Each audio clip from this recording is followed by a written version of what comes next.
We are live. What's up, Peter? Yes, we are back after our absence last week. I called it a Crises could trauma. not be averted. Yes, I called it a traumatizing week in the description of It the video. was, it was, man. Tell people what happened to you. Well, my computer broke down on Monday, and I had like 3 jobs to do, and I had to cancel them all. And it took me about 12 hours to solve because, like, around here, there's techs, but like it's a 3 day wait. I couldn't wait, so I went downtown where people are.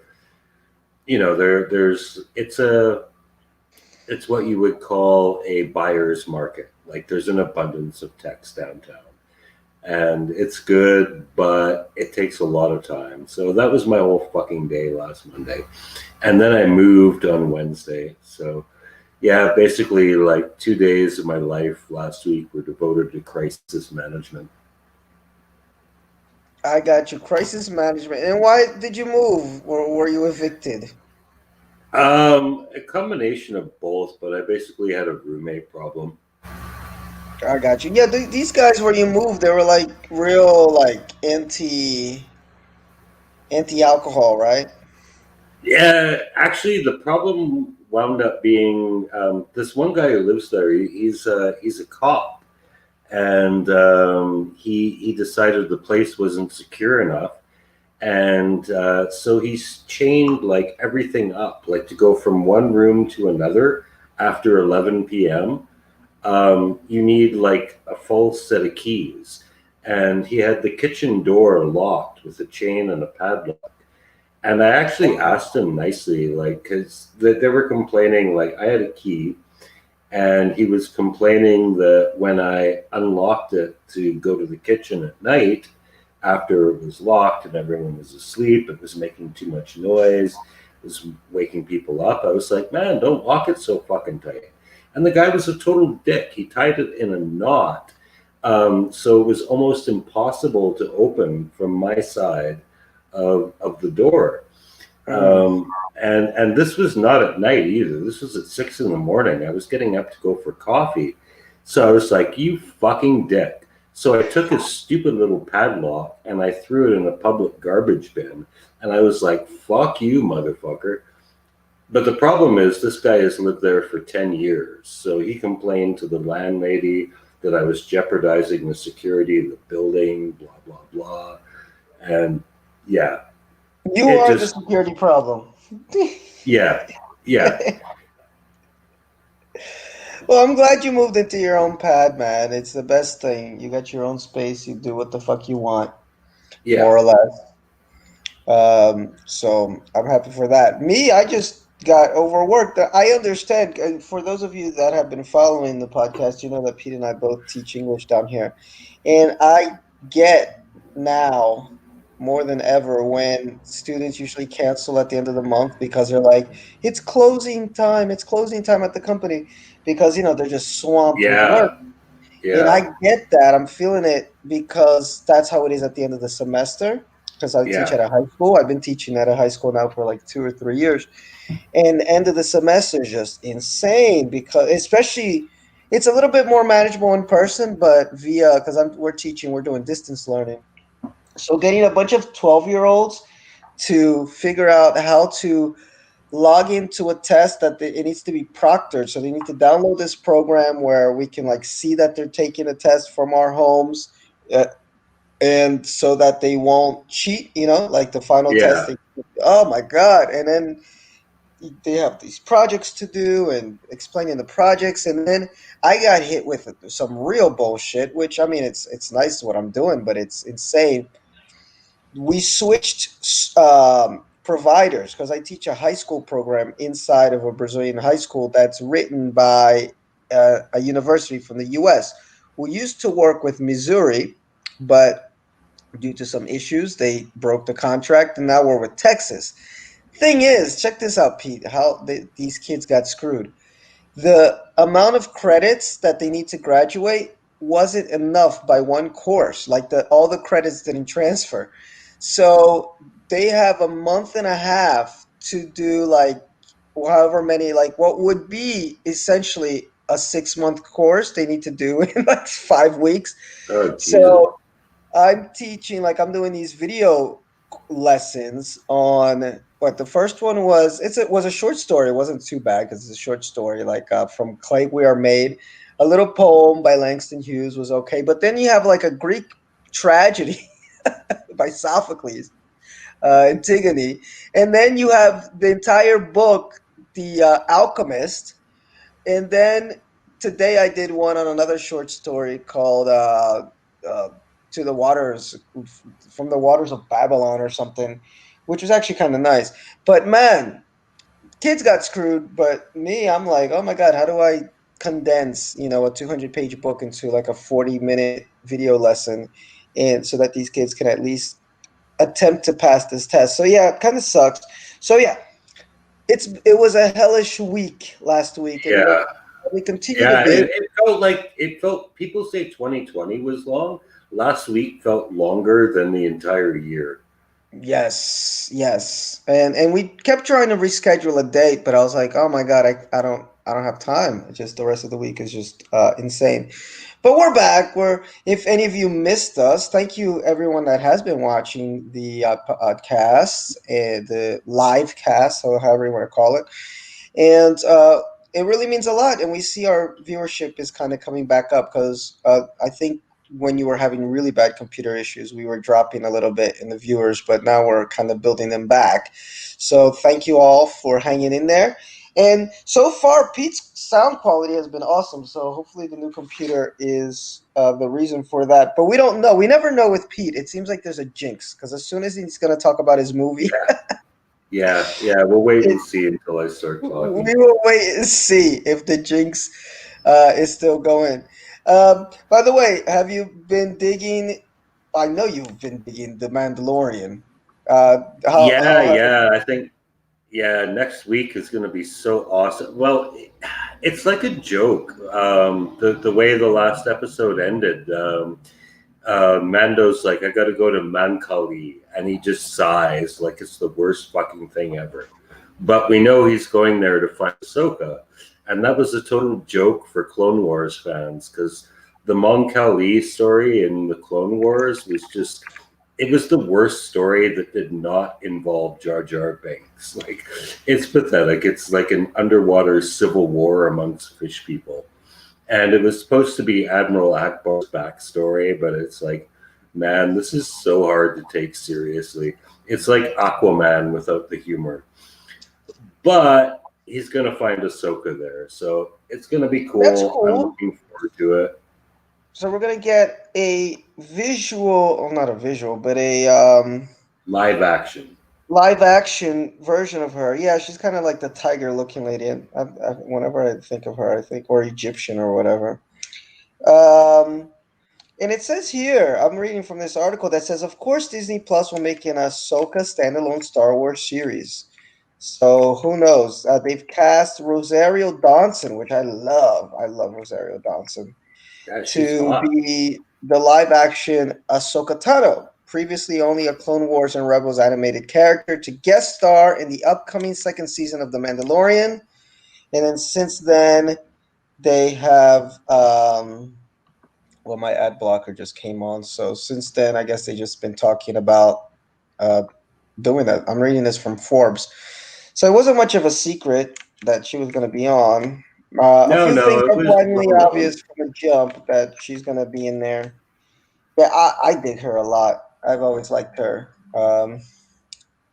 So I will be watching next week. I haven't seen any of the cartoon series like you have, but I've kind of always been interested in this character, so it'll be cool for me to watch.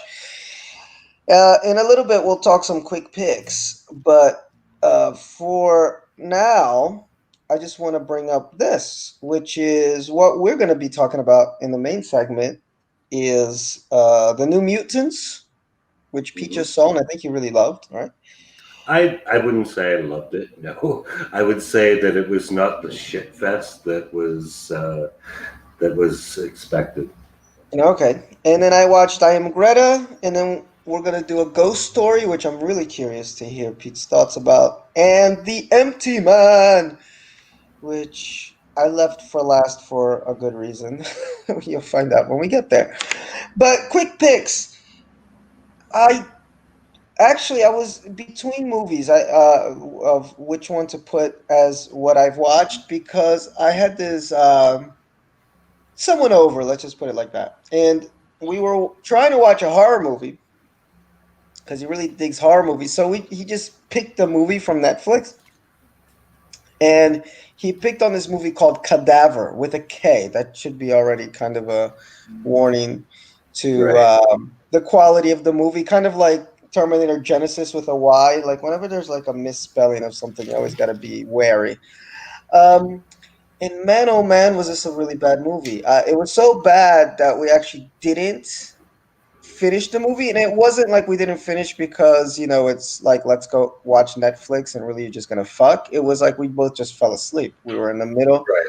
watching this movie, so I'm mentioning that as a quick pick, only to say don't waste your time on this movie. It's slow, it's bland, it's gray. The story is so convoluted. Although it it had an interesting concept. I still wasn't able to figure out where it was set. It seemed like okay, the world was had like a plague, So when I say when it was set, I wasn't sure if it was like during the Black Plague or it was modern. All I know is that they were in this place that society was fucked for some reason, and Okay. in the middle of this. Wait one second here. Um, Cadaver movie. Because I'm still kind of confused on when this movie was set. A common problem with Norwegian film is my experience is quite obvious. No, that's IMDb. Wait up. So it's a Norwegian movie. That's why I probably thought it was boring. Oh, nothing against Norwegians. Love them. Okay, so maybe that's why it was spelled with a K. But I'm looking here on IMDb and I can't really find anything on it. All I know is that this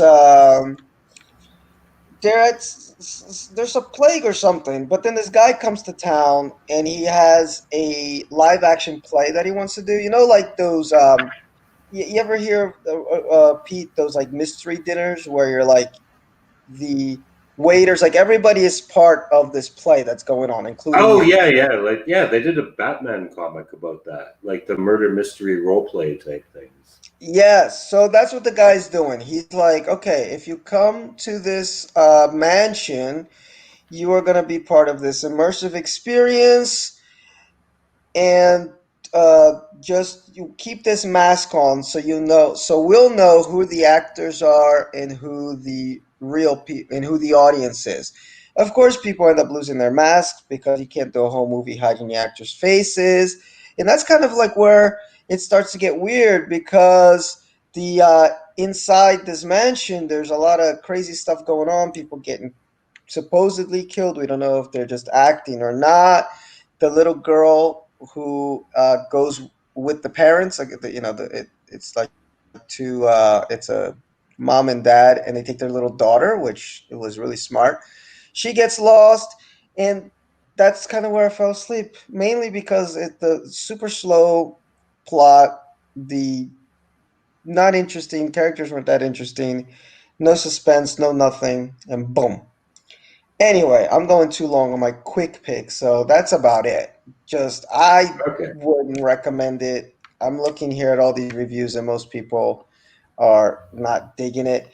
I won't say this is a bad movie, but it didn't work out for me. I expected a lot after watching the trailer, but was not satisfied. The story which is told is good, but it's not presented that well to give us a sense of something real fishy. That's it. Whoever wrote that is my review of it. It's a good premise, interesting idea, but the presentation is just boring as fuck. You got any quick picks there, Peter? Yeah, I'll just probably mention the movies that I would have reviewed last week, but are in the rear view mirror now. I watched a couple A24 films last week. Both were really good. I was looking forward to talking them up, but I have fresher stuff to talk this week. One was The Lovers, which was really good. I wouldn't call it a romantic comedy. It was like more of a romantic dramedy. But it was basically about an old married couple. The spark has gone out of their marriage. They're both having extramarital affairs, and like one day they rekindle the spark, and their lovers become jealous of them for cheating on them with each other, but they're the married couple, and it's all set at around a time when their son is coming back to visit from college to introduce them to his girlfriend. And yeah, it had a lot to say about the nature of love, marriage, relationships, etc. Like it's our boy Littlefinger is in it actually, Aidan Gillen. Hmm. He plays the wife's lover, but yeah, it's funny how like these people who are having affairs with married people become jealous because the married couple has actually got the fire back. So that was actually kind of a good movie. And the other one was What was the also name? in What was the name? The Lovers, The The Lovers. Lovers. And the other one was really impressive, actually. I really liked this one. It was called The Exception. And this is quick bit, so I'm going to try and be as concise as possible. But it's basically a Nazi Jew love story Yeah, I'm that looking at it. involves Kaiser Wilhelm. Um, Mm-hmm. the premise of the film basically is that this colonel in the German army who has been disgraced, we don't know why at the beginning, but we find out later that he punched out some SS guys who were carrying out mass killings in Poland. He gets assigned to be Kaiser Wilhelm's bodyguard after Germany invades the Netherlands. And he falls in love with and has an affair with one of his staff girls who's a Dutch Jew. She's keeping the fact that she's a Jew secret for obvious reasons. And she also turns out to be a spy, which she's a spy for Churchill. So there's a lot going on in there. Kaiser Wilhelm is played by Christopher Plummer. He's kind of sweet on her too, a bit, not in a romantic way. He just kind of likes her. But it's one of those, perspective flipping kind of movies, like the good guy Nazi type of thing. That reminds me of that movie, The Night Porter. You ever see that with Charlize Theron? No, I haven't. No, Oh, I you haven't. like But it that reminded one? me of a Roman film Not called Charlize, Black Charlotte Book. Rampton. What's it called? Yeah, Black what? Black Book. Black Book. Oh, the Um, Black Book. yeah, yeah. It's about a Dutch underground resistance leader who's hired to seduce a Nazi, but she falls in love with him, and the head of the Dutch resistance is in love with her, and he gets totally jealous and tries to sabotage them. It's like this complete role reversal. It's like, oh, that evil Dutch resistance leader and that nice Nazi. Oh God, no, I'll have to check a few of these out. But if you've never seen The Night Porter, check that one out. It's described as an Italian erotic psychological drama. But it's really wild. And it's basically the same thing. It's like it's set in 1950s, 1957. There you go.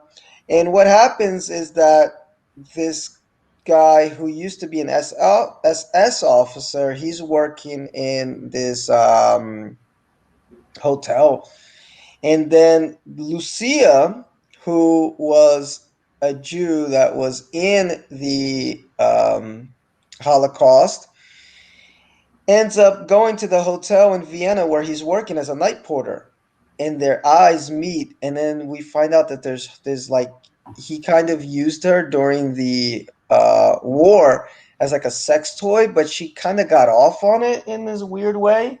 Oh And it's man. actually got oh, it's a great movie, man. And it's got this one of the best scenes where she's doing like this sexy like stripper dance with like the Nazi uniform on and Oh my everything.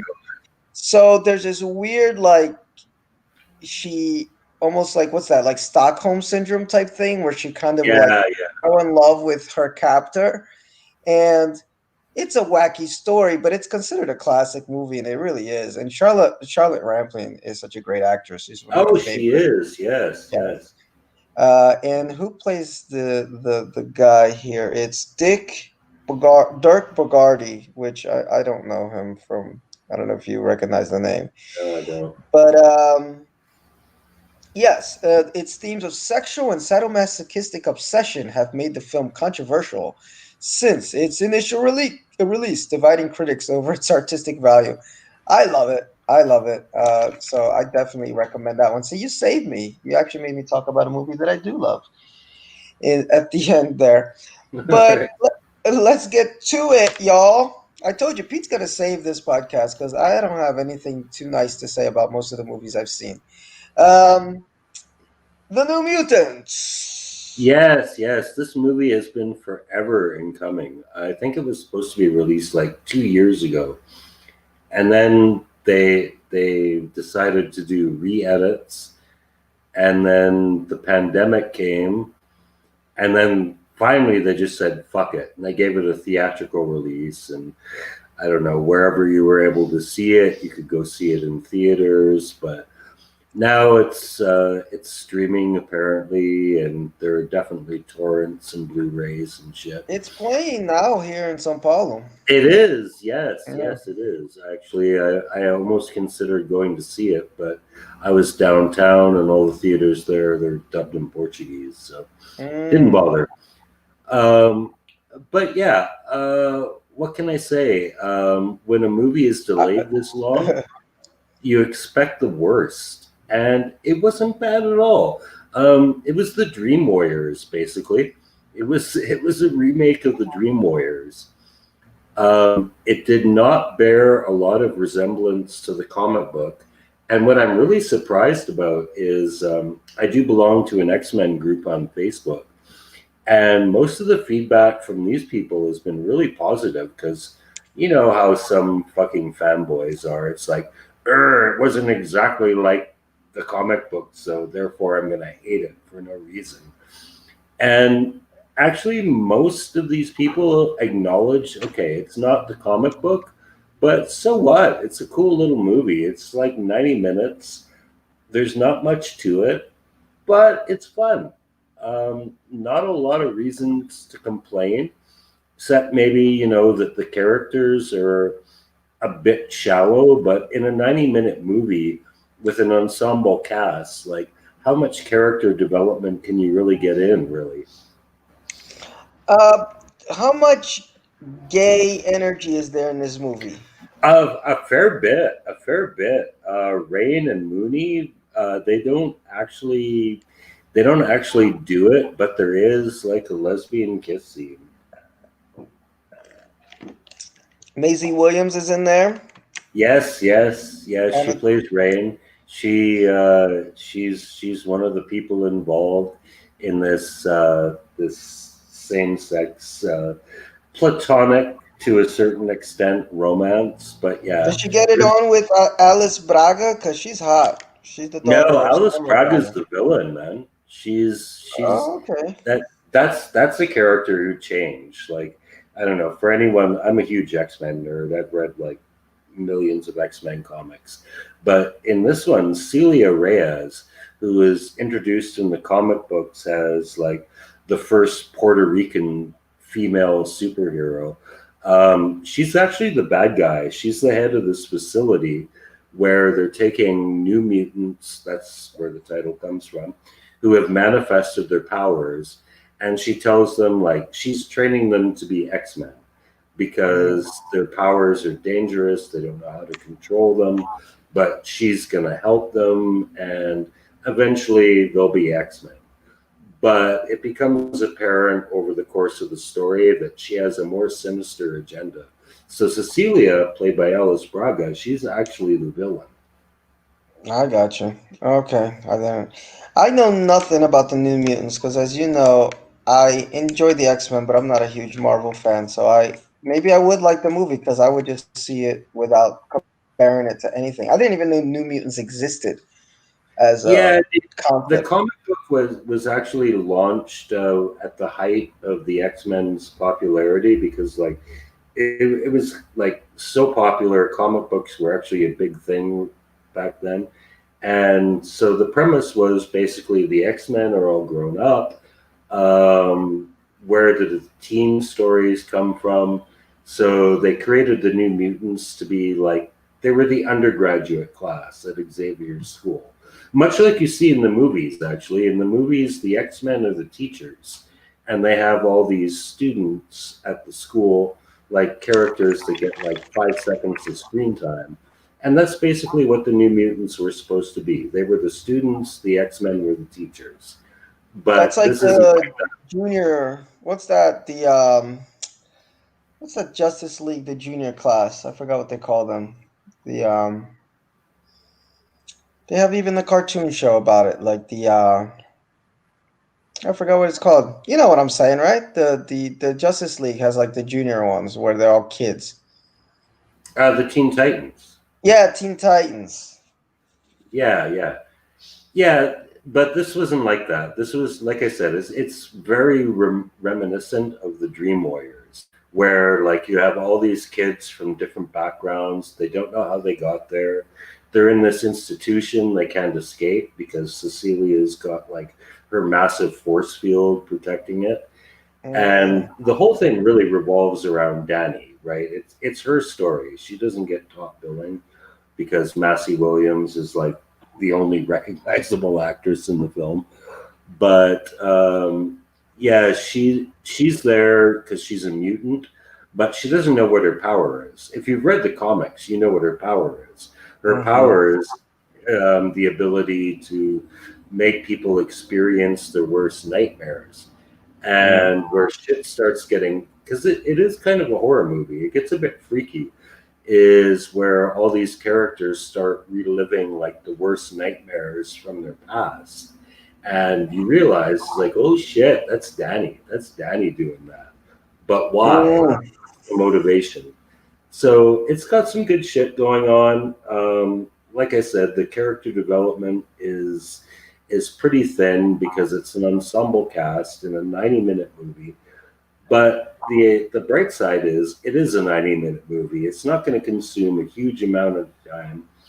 You're not going to be blown away by it, but I think most people will be entertained by it. Like if X-Men fans who are like they're almost as impossible as Star Wars fans, if they can like this, which is nothing to do with the comic book, and say, yeah, it was still an okay movie, then I think average audiences will probably dig it too. Not be blown away by it, but just enjoy it. Sometimes that's all a movie needs, man. And a lot of movies do get a lot of unnecessary hate just because people are comparing it. Either they're comparing it to something else, like the source material or the original, or they are going by their expectations of what they want the movie to be and not just letting the movie be. And Yeah, you, and I think that's what helped with this because expectations were so low. Like when a movie mm. takes 2 years to come out, it's like, man, this is gonna be garbage. Like Dark Phoenix. Dark Phoenix, everyone expected Dark Phoenix to be terrible, and actually it was. But Yeah, I this can see it. this actually wasn't that bad. I did you have you now I'm curious as have you ever seen the that new Ghostbusters? Well, that's not new anymore, but like the all female Ghostbusters. No, I had no interest. Oh. No, because that's a movie I felt like that about. Like people trashed it so much and then I was like, you know what, let me watch this bullshit.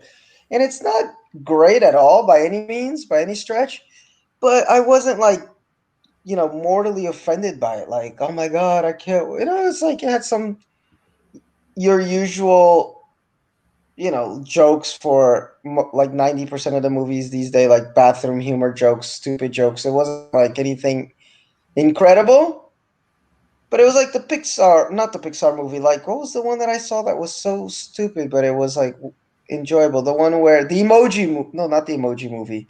So Adam Sandler, like the video games, all come down. Is it the Pixar movie or something like that?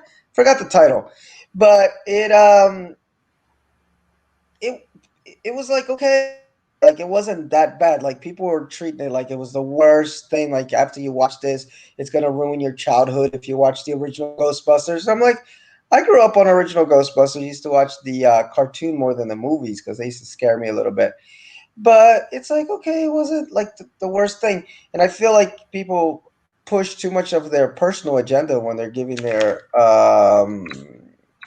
opinions on these movies or what they want the movie to be. But now I'm Yeah, curious as expectations are to everything. let me see here. Adam Sandler, and it's crazy because this is an Adam Sandler movie, and I can't stand Adam Sandler. Adam Sandler video game movie, Pixels. That's what it was called, 2015. I actually saw this in the movies with my little cousin. It was so silly, but it's like whatever. Like some movies, they don't need to be works of art. Will it kill 90 minutes? Yes. Then good. You know.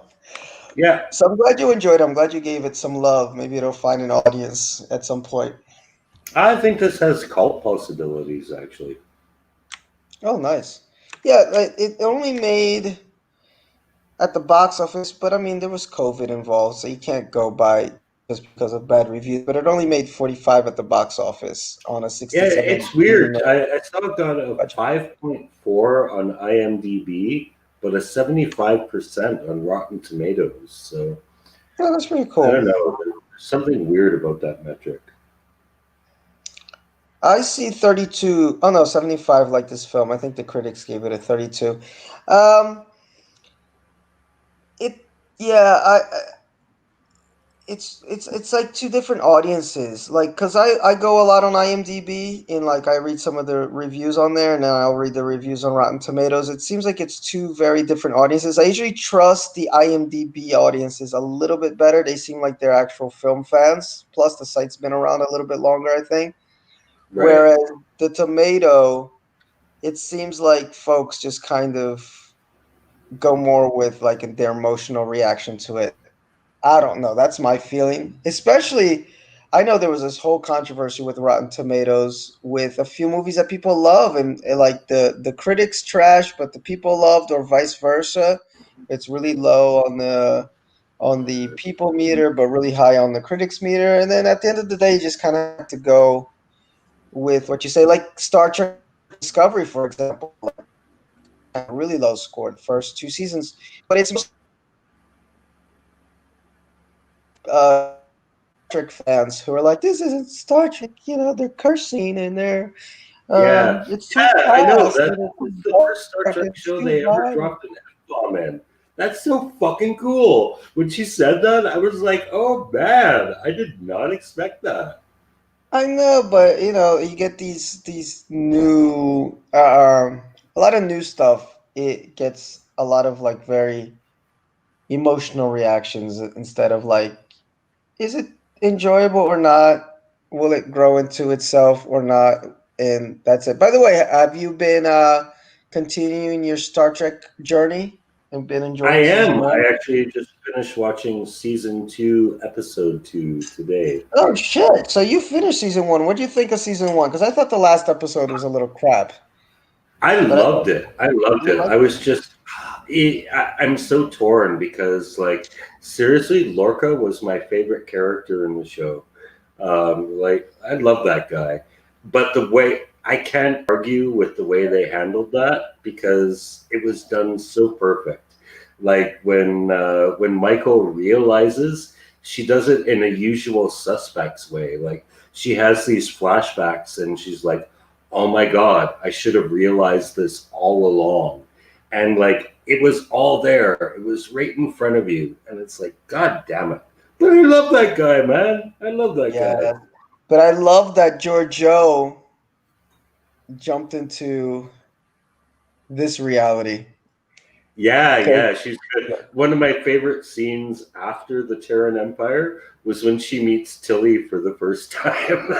That scene was hilarious. She's like, oh my God, Michael's told me so much about you. I'm so happy to meet you. She's like, yes, we had fun wiping out the betazoids. And she's like, oh, wait, yeah, you're not, are you? yeah, you're not the same Tilly. Yeah. So I think uh, uh, generally folks enjoyed season two, even the haters or the people that didn't like season one like season two a little bit better, mainly because of Pike. Pike, and he Yeah, really, Pike is awesome. I'm digging Pike. yeah, he's the standout of this season more than anybody else. And I really liked season two a lot too. It gets really, really crazy. So I'm glad you enjoyed it. You know, maybe you'll be caught up to season three soon. Which, by the way, I got to do my Star Trek podcast at some point. Um, because it's really good. Season three has been really good. But let's get to Greta. How do you pronounce her last name? All Thunberg? right. I can never say Yes, her last Thurnberg. name right. Thurnberg. Thunberg. The cast: Greta Thunberg as herself, Arnold Schwarzenegger, Antonio Guterres, Melanie Erman, Svante Thunberg.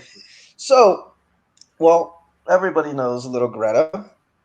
And I just remember when she became like a meme, an internet meme, is Yeah. how many people are just making fun of this little girl. Now, I'm gonna try to talk about this movie without getting too political about whether you believe in climate change or not climate change.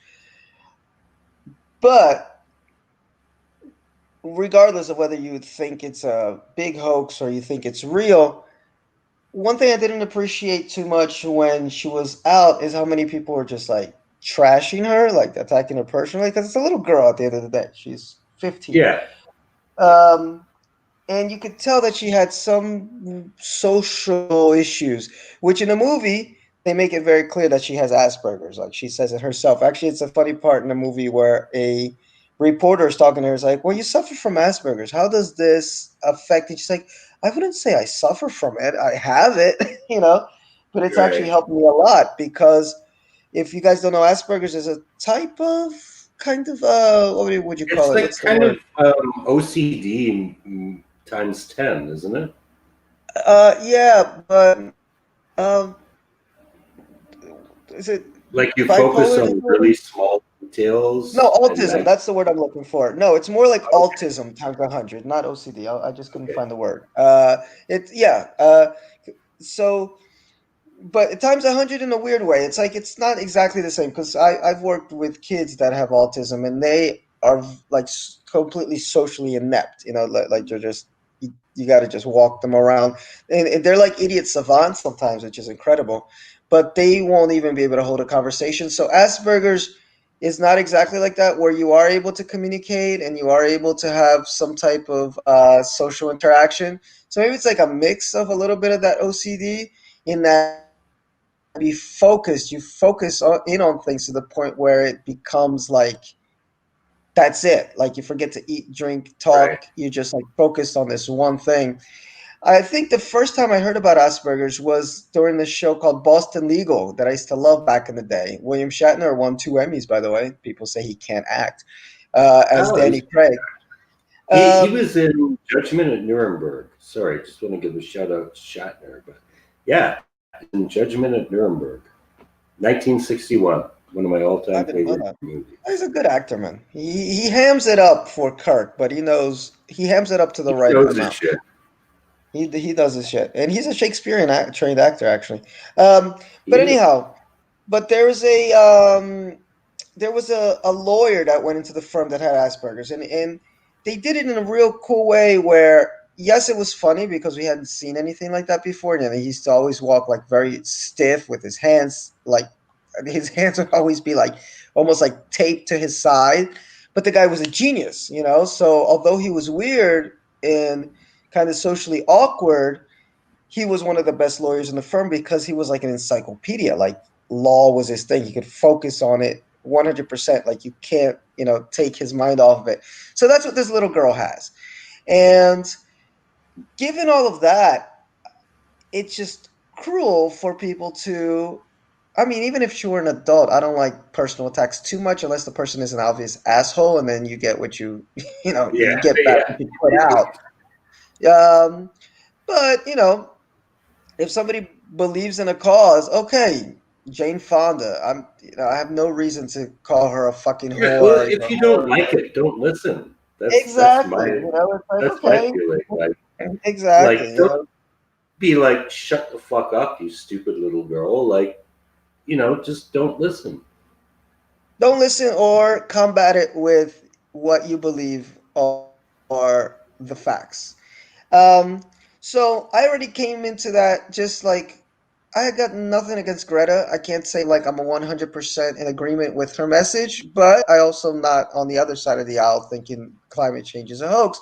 So I'm like, let me just watch it and see one if they give any information, if they, convince me otherwise to get 100% behind her. And two, I want to know about this girl because we've been told so many things that she's like this weird, she's this bitch and look at her face and her parents manipulate her and this and that and the third. And man, you watch this movie and you kind of get touched by her, like she's just a little girl. That's all she is. She's this little girl who suffers from this disorder. I said suffers. She doesn't believe she suffers, but okay. And the movie just follows her journey. Like the director, I guess, had no idea that this would be what it became because it starts way back when she started doing her first strike for the environment, school strike for the environment, because the Swedish parliament voted in all these guys that were not into the climate concerns at all. And there was only like one person would walk by her and say, well, you should really be in school or something like that, and then it just grew into what it did. But he gives you some background about who she is as this little girl, how her father is just this overprotective, like he's just this loving father who wants to really support his daughter. And there's no way in hell that I mean, unless he's a really, really good actor, there's no way in hell that he's behind who she is, behind her Right, speeches, behind everything. Like some of the best scenes in the movie is where he's just worried about her. Like you have to eat something. Like you can't not eat something. Or she's trying to write this speech, and he's like, you can do this later. And she's like, no, I have to do this now. And like she just mega focused, and he's just this doting father who at the same time is just worried about his little girl, but happy that she's been able to do something that makes her happy because at one point, I think when she was 9 or so, is when she saw a movie about the environment and it just terrorized her. She got shocked by it and right, she shut down. Like she didn't talk for about 3 years. She went into like she was a mute. And so and then they have like this home footage that they, of them before and how the parents used to have like they used to travel everywhere, buy expensive things. So the parents were totally not keyed into this. Like they changed their lifestyle because of their little girl who just became focused on this thing. The mom's barely in it, but when she is, she's like crying and she's like, I'm just so happy because like 4 years ago we couldn't get her to talk to even right. us. Like she so I recommend the movie for that. Like if you're a fan of Greta and her message, then I definitely recommend it. I think it's a really nice movie. But if you're just curious about who this little girl is and how much pressure there is on her, there's a lot of scenes where she's just by herself and you can tell like she wasn't expecting it. Like who could expect something like people go out and protest for Greenpeace all the time. Right. Like I don't think at least that most of these people think I'm going to become an international mega celebrity because of this because I'm going to go on a strike for the planet, one day. And all of a sudden now she's being invited to the United Nations to like talks in Poland, give a speech here, give a speech there, and she's like, "Oh my god." And you get the insider look at that's a lot of pressure for this little 15-year-old. I mean, she's happy at the end. I mean, she's doing what she wants to do, but it humanizes her. And I think that's what Greta needed. For some people, I mean, Because you know she gets as much hate from the left as she does from the right. Uh-huh. Um, she gets a lot of hate from the left because there have actually been girls her age, girls and boys, who are not white first world people, saying the same thing and not getting hurt as much. And there's this backlash against her from the left saying, like, oh my God, she's too white. Like, Oh, it's white she's, I privilege. mean, you can't be more white than Swedish, right? Yes. Swedish with pigtails. Yes, exactly. Yeah. So there are a lot of people on the left saying, like, why the fuck is everyone giving this chick so much attention when there have been like black teenagers saying this for the longest time and Mm-hmm. they're not getting anywhere near the same level of publicity? My Mm-hmm. personal feeling is I understand that, but as long as somebody is listening, that's not that's not her fault. It's not her fault. Exactly. It's not her fault. It's not her fault.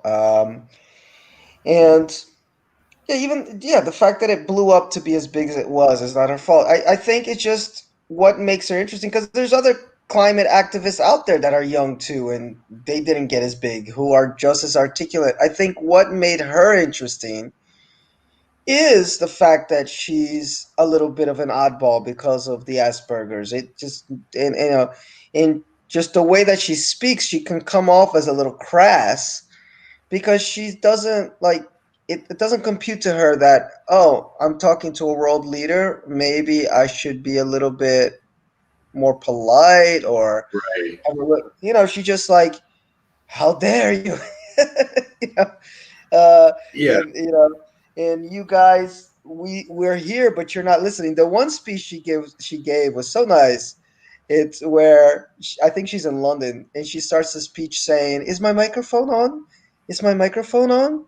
Okay, I'm just checking because I've said the same thing for about a year now, and nobody's listening." No, she said, "Is Right. my microphone on? Is my English good? Can you understand me?" And everybody's like, "Yeah, yeah, yeah." It's like, good, because I've been talking about this and you guys are doing nothing. You're not doing anything to lower emissions or anything. So to have a 15-year-old who doesn't give a shit in that way, I think is awesome. But I don't think she Yeah, I does it. guess. It's but I, she doesn't. I don't think she does it knowing that it comes off that way. It's just because of her Asperger's. It just comes out like that.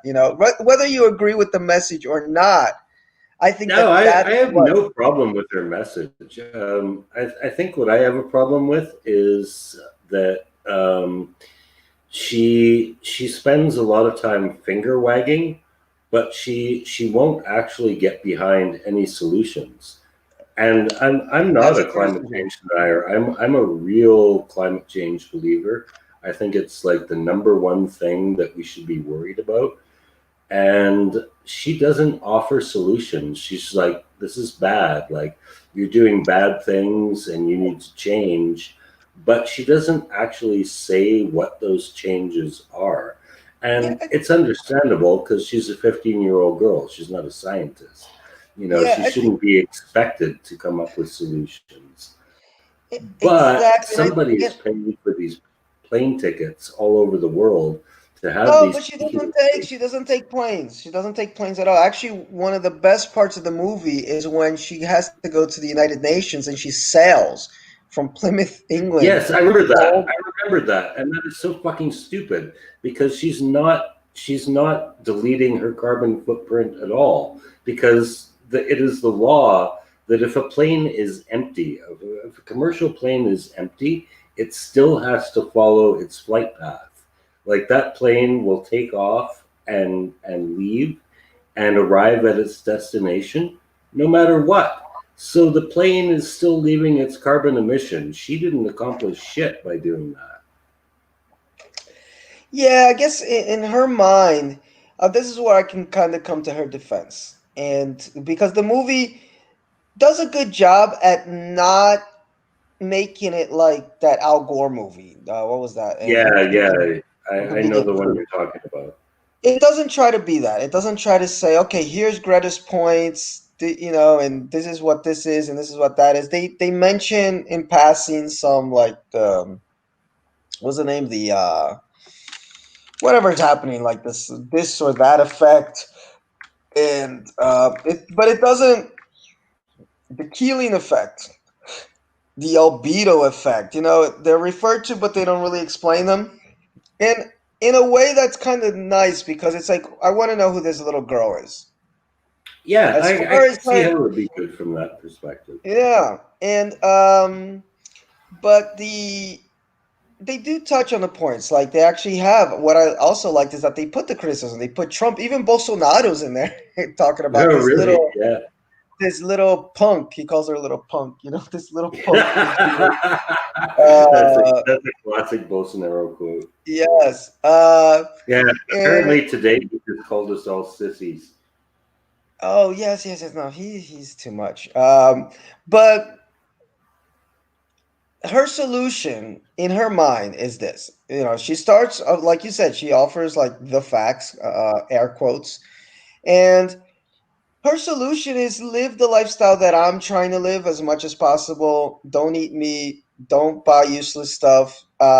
Don't, if you can, don't travel as much by plane. Blah blah blah blah blah.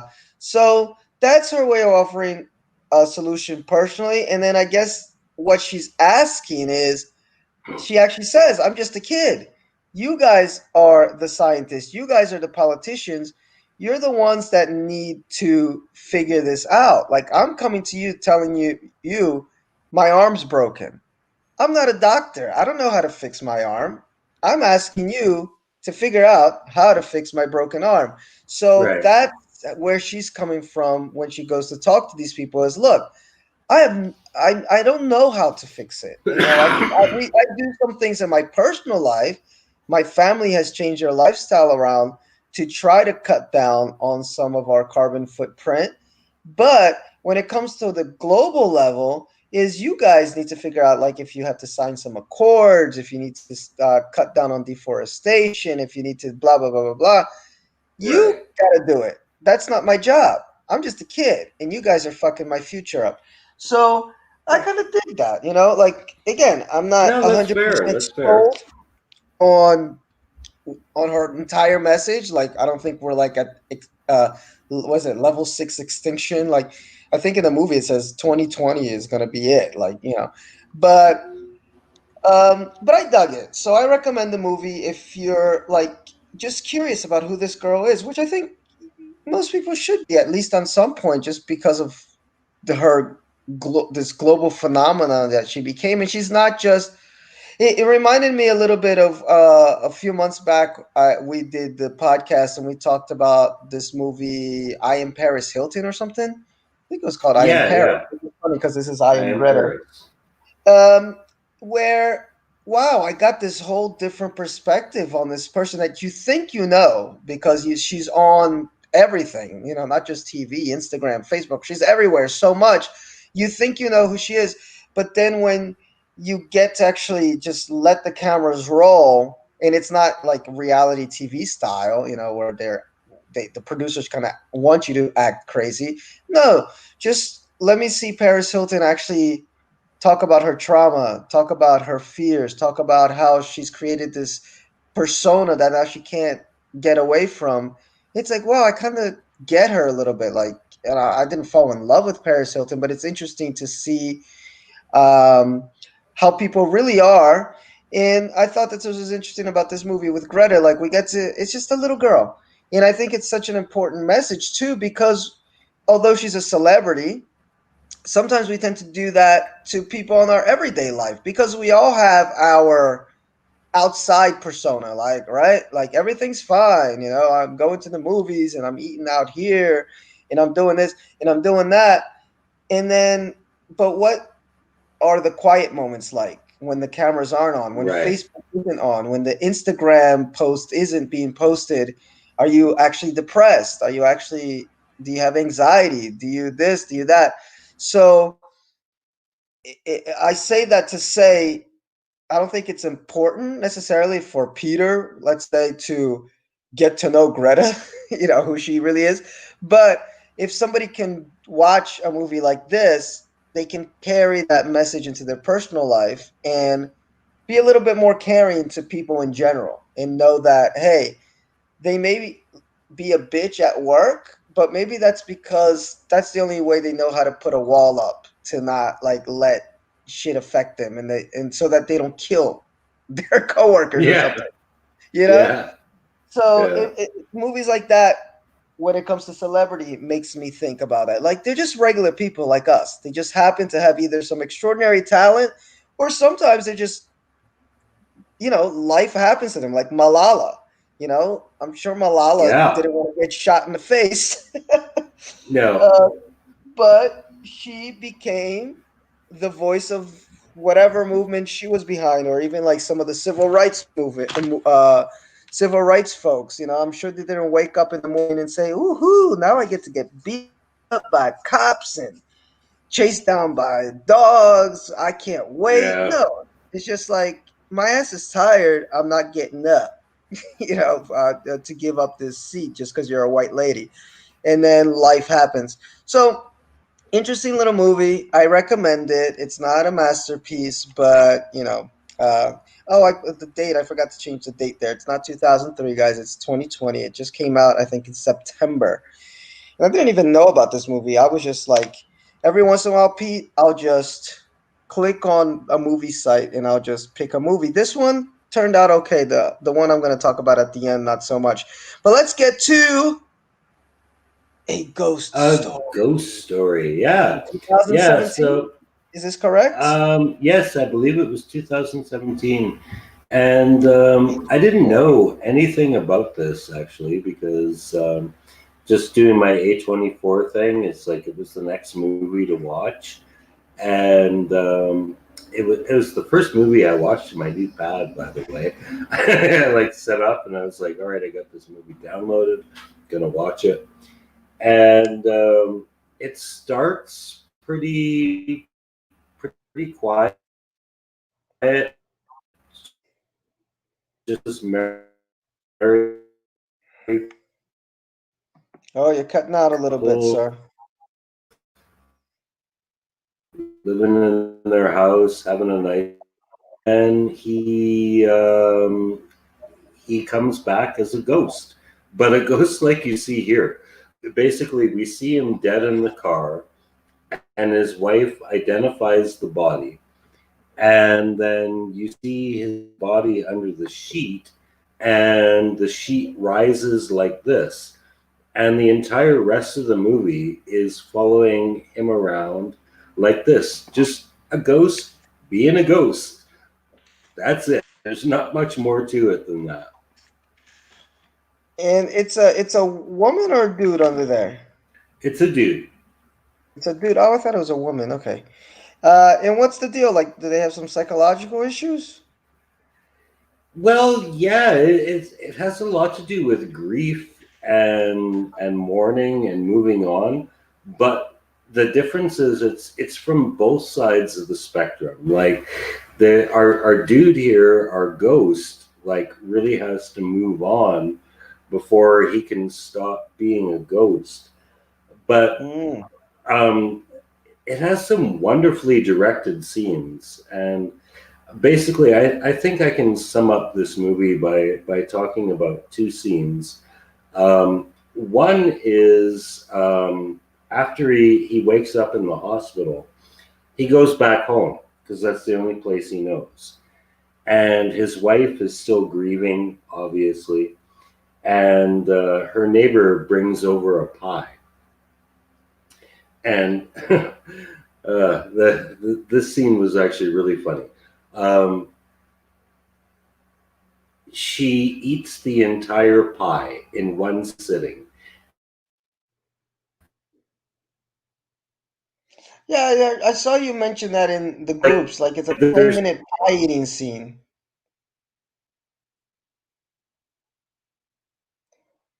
Oh, I think we lost Pete for a second. But yeah, and Pete she had mentioned. Oh, there actually he is. And is she eating the pie like live? Is it a live pie eating? That's why I thought that the ghost was like she was the ghost because you were like obsessed with this pie eating scene. I'm like, what the hell? But all Yeah, no, right, the but ghost actually. it's long. There's like 10 minutes, and the ghost is watching her the whole time. He's standing Oh, there, and I was thinking about this, and it's weird timing, and I am very sorry to invoke 90210, but I was actually woohoo. recently watching an episode of 90210 in the last season, which is awesome. It's a good ending because it needed to be put out of its misery. But Disclaimer before you talk about 90210. Pete is not gay. He is, I repeat, yes, not gay. He likes yes, horde, female ones. yes. So there's an episode where Donna's dad dies in the last season of 910, and at the funeral, like all this food is coming, and David's like, "Why the fuck would people think that you would want to eat at a time like this?" And she's like, "It's funny, but you do."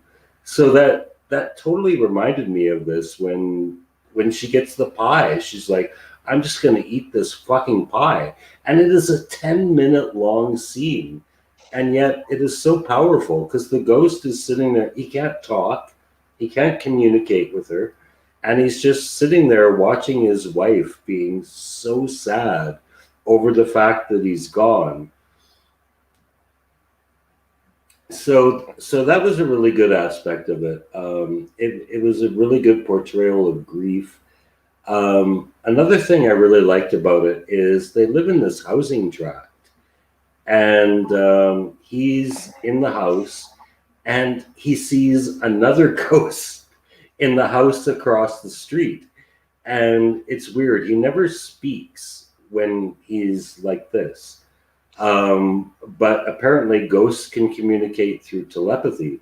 So he sees this other ghost in the house across the street, and he or she is like, "I'm waiting for somebody." You see it through subtitles, you don't actually Mm. hear the words, but they say, "I'm waiting for somebody." And he says, "Who?" And they say, "I don't remember." And of course, what happens to him is his wife starts seeing somebody else, and he gets a bit angry about it and starts to be an angry ghost. And it freaks the shit out of her. She never wanted to be in the house in the first place. So she Mhm. gets the fuck out of there. And he's stuck in the house, and he has to live with all these other people who come after it. And eventually, the whole housing tract gets demolished. So it's largely about letting go, moving on, grief, but it has a lot of nice themes. Really short movie. I think it's like 94 minutes, 92. 94, 92. There you go. So really quick. That's funny. I It always caught. figured this movie was long, which is why I never wanted to watch it. I mean, I know when it came out, folks were talking a lot about it, but I was like, oh my God, this is going to be like one of those long psychological analysis type movies, and I'm not beat. But now that you say it's 92 minutes, that makes me happy. I might watch it. Yeah. No, it was really enjoyable. I think it helped that I didn't know anything about it. Like now that I've basically told you the whole story, like it doesn't have a lot of the last third. There's still a lot of surprises, but um, yeah, I think not expecting anything or knowing anything about it really helped. Wait up, I'm being attacked by a moth. Oh, I hate the summer, man. That's like Oh, I know. I got my mosquito my plugs least in for favorite sure. season of the year. So everything's alive and coming for you. I was telling a student today, I love nature. I like to go to nature. I don't like nature to come to me, and which is what happens, especially when you live in a tropical country. Even though we're in a big city, we're still a país tropical, as they say. So shit, motherfucker. And we live in a neighborhood that's very woodsy. for Yeah, yeah. elderly Well, I used to people. get spider monkeys at my old place. Oh God, yeah. So motherfucking shit. So sorry about that. So I'll check it out. I might check it out now after your review because yeah, I mean, I just have to be in the right mood for a movie like that, like a kind of like a introspective look at blah blah blah blah blah. It's like, ugh, I gotta. It's like I've never seen that movie, The Tree of Life. It seems like it's an interesting movie that I might enjoy, but it's like I really, really, really gotta be in the mood, and the older I get, the less I'm in the mood for that Yeah, shit. Like, this I don't think you have to be in the mood for because it's so quick. Like it's like even if you hate it, it's not going to eat up like half a day of your life. You know. good. No, but The Tree of Life is like 3 hours. I can't, Right. I'm Yeah. trying to get through that shit. Or what's that one that I really hated? You might have liked this movie. Was it A Boy's Life? This boy's life. Is it that the one that they took like 10 years to make? With I don't think the movie I'm thinking of is the one with Robert De Niro and Leonardo DiCaprio. oh no, no, that's a good movie. No, I'm talking about Boyhood. That's the name, Boyhood, with Patricia Arquette. Okay, Is I that don't her think name? I've seen that. Uh, yeah, and the movie was filmed from 2001 to 2013. Like that was kind of like the gimmick of the movie that made people want to watch it. Right. And it just follows this boy and all the stuff that happens to him through these years. But I mean, it's a cool gimmick because all the actors you see them really age throughout the movie, Right. as it telling the story of him like from middle school when he was like 9 or 10 or something, all the way up to um, when he's a bit older and the parents are divorced. I think Ethan Hawke's in it. I think he plays the dad and Patricia Arquette's the mom. But I mean, I made it halfway through the movie. I'm like, this is some boring shit. Like, I can't deal with it. But cool gimmick, and I know a lot of people that do love the movie, so you might dig it. That might be down your aisle. Um, yeah. A follow-up boy from Texas, a child of divorce as he grows from ages 7 to 18, from kid stuff to the brink of college and adulthood. That's basically what the movie is. So, whatever. I'll check it out. And finally, and this will be quick because this movie sucked. Like I was telling Pete a few minutes ago, sometimes when I got nothing that I know I want to watch, which is more and more common these days because no new movies are coming out. Um, I'll just go on one of these streaming sites and I'll just click on something randomly. And sometimes it'll be something nice, like I Am Greta. I was pleasantly surprised by that one. In other times, it'll be just this movie, which is called The Empty Man. And The Empty Man is a just one of those urban legend type movies. That it tries too hard to really be psychological and deep, and that's where it fell. Um, the Empty Man, a 2020 American supernatural horror thriller. A group of teens from a small Midwestern town begin to mysteriously disappear. The local believes it is the work of an urban legend known as the Empty Man. As a retired cop investigates and struggles to make sense of the story, he discovers a secretive group in their attempts to summon a horrific, mystical entity, and soon his life and the lives of those close to him are in grave danger. Boring, basically. Um, so, guys, skip this movie. Uh, Although I will say this, I'll give the guy here, David Pryor. I don't know what else he's directed. Let me see. It was directed and edited by David Pryor. It's based on a graphic novel. Maybe the graphic novel is actually really good. I'll try to check it out because it had some moments where I was like, wow, this like it almost. Did you like Doctor Sleep the movie? Because I kind of dug it, the uncut version. Um, I know you're a no, fan of the book. I liked it, but compared to the book, it was weak. Same as Yeah, The Shining. that's what Same I as The imagined. Shining. That you wouldn't have liked it because um, of the book. But I thought it was a good movie, but I've never read the book, so I'm just judging it on the movie.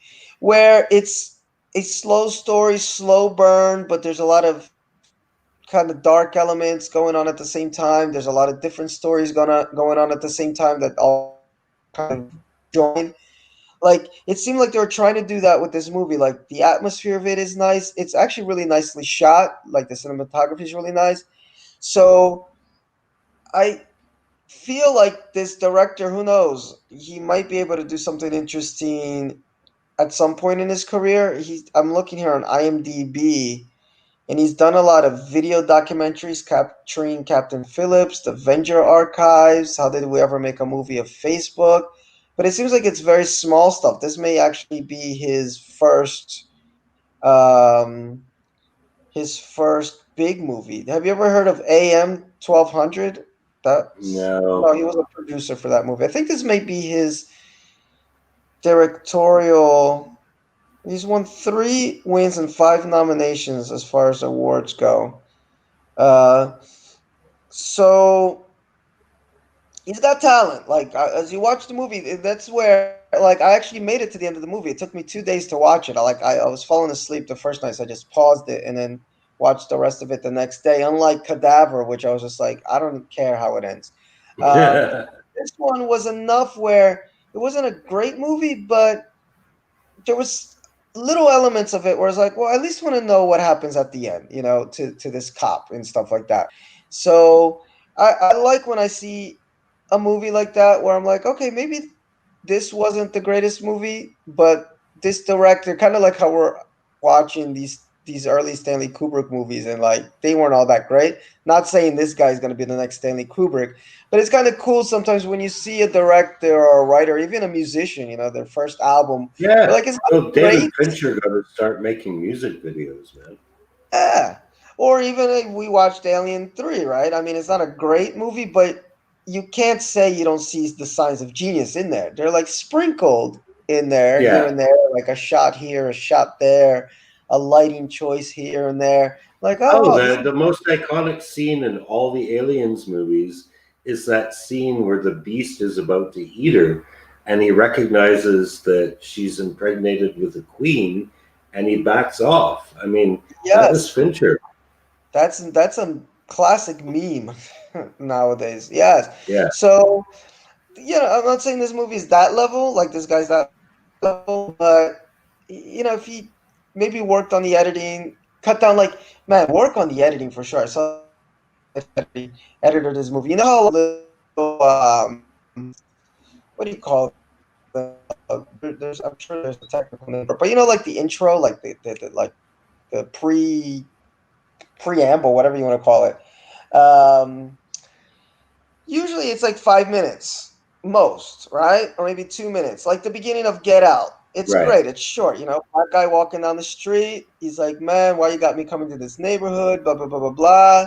It's talking about what every black person fears walking down a suburban neighborhood. And then what happens? Boom, he gets captured. And then the story starts. Credits, story begins. That's what you want. You want like a 20 to 30 to like 5 minutes tops of your gotcha moment. The got you for Right. this movie, I kid you not, was 25 minutes, I think. That's a It bit was like a much. whole movie. It was a short movie. Uh, and then it just cuts. Like I got confused. It just cuts completely. Like they're like climbing the Himalayan mountains. It's like a group of 4 people. That's where you get this GIF where the girl is falling down. And the thing is this: the empty man. It's like the urban legend is that if you find, oh, this is a good urban legend for you, Pete, because you like your broom. I do too. Uh, if you're crossing a bridge and perchance you find an empty beer bottle or empty bottle, you got to blow into it, to make the Okay. little noise, the kind of like the whistle, and think about the empty man. And then the empty man is gonna come to you. On the first day, you'll see signs. On the second day, you'll see him. But then on the third day, he's gonna get you, and he's gonna make you do shit like throw yourself off the side of a cliff in the Himalayan mountains. Man, I kid you not, it was 20 some or 25 minutes. That was the beginning Yeah. of the movie. I'm like, okay, this isn't. a whole That, movie that I'm that watching. sounds like a weak premise. It is a weak premise. It's one I told you. It's one of those. It's one of those urban legend movies, like the Thin Man and the whatever man. There's always the what's the one that came out a few years ago, the Slender Man, which based on some real life shit about these girls that I think one of them committed suicide and said it was the Slender Man, and then they decided, oh, we should make a whole movie out of this. Um, but yes, it's a very weak premise, especially when you have this beginning, which is not very well acted, but you kind of ride with it. And then it just cuts, and then they're like in fucking Minnesota somewhere. And you're like, wait, what happened to those characters? And how is they connected? And they're not until like you're 2 hours into the movie, and then it connects back to these motherfuckers out in the Himalayas. I'm like, what? Yeah, weird, weird, weird. Don't recommend watching it, but at the same time, I say watch out for this director. Maybe if he gets a better story and a better Right. editor, he could actually, because you see this GIF, it's a beautiful scene. Like it's really well shot. Like he really. Um, I think that's the only thing that made me keep watching. It's like, oh, this is actually a really well shot movie. Even Right. the dark scenes, where he managed to keep it dark, as far as lighting wise, but he had some nice shadow work and the blocking was nice. So I was like, okay, I'll see what the fuck this empty man is, and it was pretty empty. That's what he was. It was an empty kind of movie. Yeah. In the end, Uh, the ending is real shit, real okay. shitty ending. I, Pete, I, I, have, I have to say, before we sign off, yes. a friend of mine told me today that they saw the hands of Mano and were just like blown away by how Mano, awful it was. So, Mano's the hands of yeah. fate. So, yeah. Mano, the hands of fate. That's it, actually. Yeah. So, folks, we haven't talked about it and we're not going to, but No. check out Mano, the Hands of Fate if you want to see something even worse than this, probably. Yeah, no, Manos, that's other level. Like this movie was watchable. Like I said, I finished it. Like usually when a movie like this, I just don't finish it. Like I did with Cadaver. Like I could care less what happens if they find this little girl, if they don't, if they get out of the mansion or not, if they're actually play acting or they're really trying to murder these people. I don't care.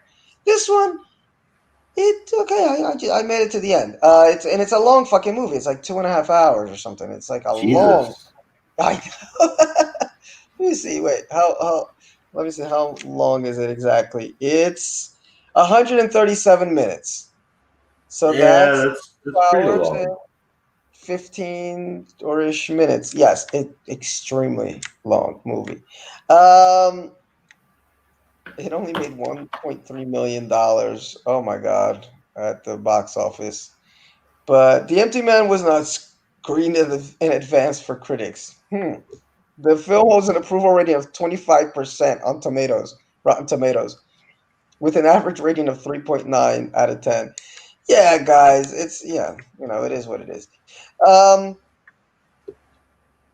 Let me tell you one last thing before we do go, because you mentioned Manos: The Hands of Fate. If you do watch it, watch the Mystery Science Theater version, because that elevates the movie to greatness, and that's why it has a cult following because of uh, Mystery Science Theater.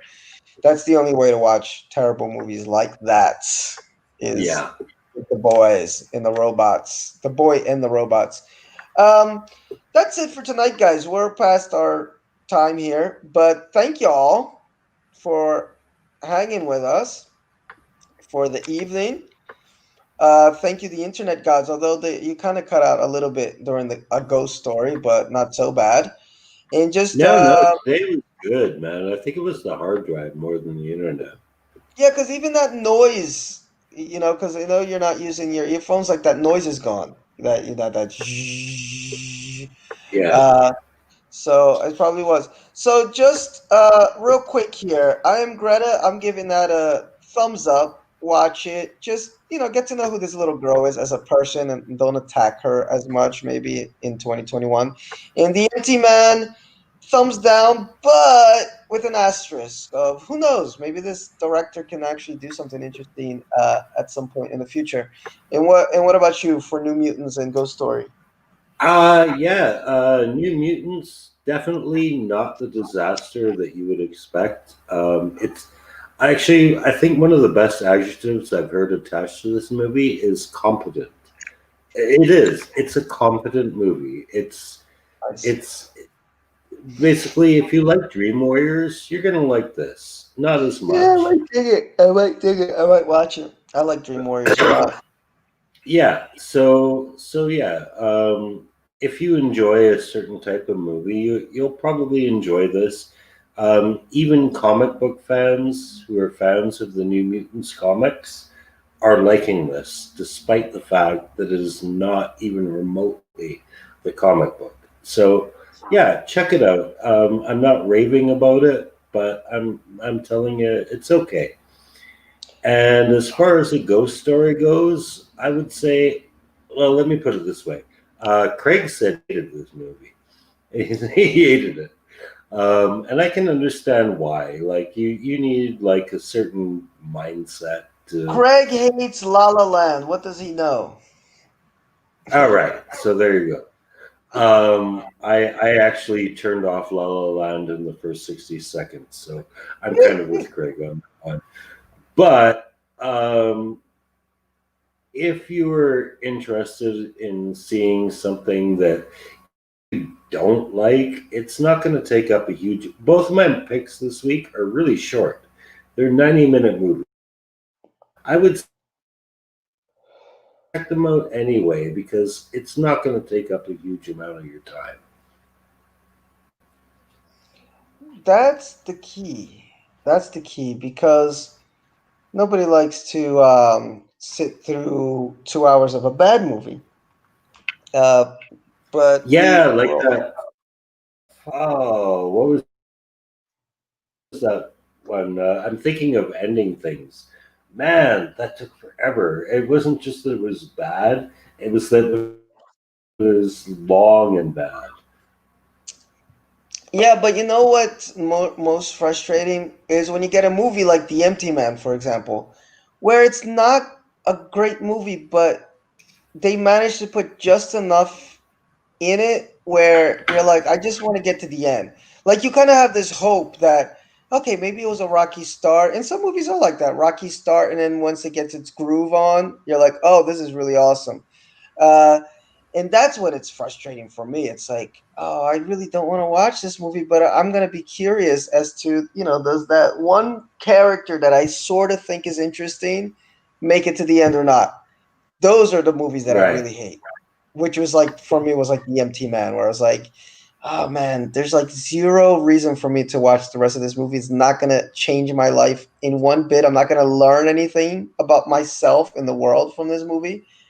But did they find out who that bitch is, or are we gonna see the MT Man? Because there was this one scary scene in it. I was like, are we gonna see this MT Man or not? And then it's a bust. It's a bust in the end. So yes, guys, keep those movies short.